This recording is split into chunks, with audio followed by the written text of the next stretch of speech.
કપરાડામાં માટી ચોર બેફામ બન્યા છે। સબ ડિવિઝનલ મેજિસ્ટ્રેટ દ્વારા છાપો મારવામાં આવ્યો હતો। ખાણ ખનીજ વિભાગ ઊંઘતું ઝડપાયું હતું। કપરાડા બાલચોંડીથી ગેરકાયદે માટી ખનન કરતા માફિયાઓ ઝડપાયા હતા। 3 ટ્રક અને જેસીબી મળી કુલ 63,20,000નો મુદ્દામાલ જપ્ત કર્યો હતો। કપરાડાના બાલચોંડી મંદિર ફળિયા નજીક આવેલી સર્વે નંબર 395 વાળી જમીનમાં માટી ખનન કરી રહેલા માફિયાને સબ ડિવિઝનલ મેજિસ્ટ્રેટ ધરમપુર દ્વારા મંગળવારની વહેલી સવારે છાપો મારી દબોચી લીધા હતા।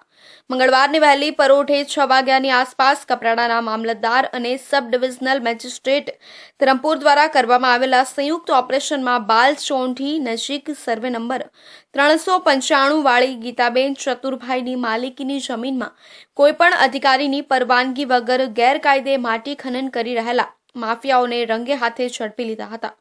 સ્થળ પરથી 3 ટ્રક અને જેસીબી કબજે લીધા હતા। કબજે કરાયેલા સાધનો નાનાપોઢા પોલીસ સ્ટેશન લઈ જવાયા હતા।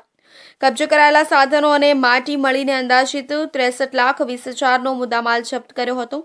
ઘટનાની જાણ ગામમાં પ્રસરી જતા બીજા માટી ચોરો સાવધ થઈને કામકાજ બંધ કરી પલાયન થઈ ગયા હતા। ધરમપુર પ્રાંત દ્વારા આટલી મોટી ચોરી ઝડપી પાડી અને ખાણ ખનીજ વિભાગ ઊંઘતું ઝડપાયું હતું।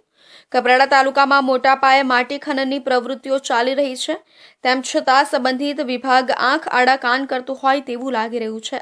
ઘટના અંગે કપરાડા મામલતદાર દ્વારા ખાણ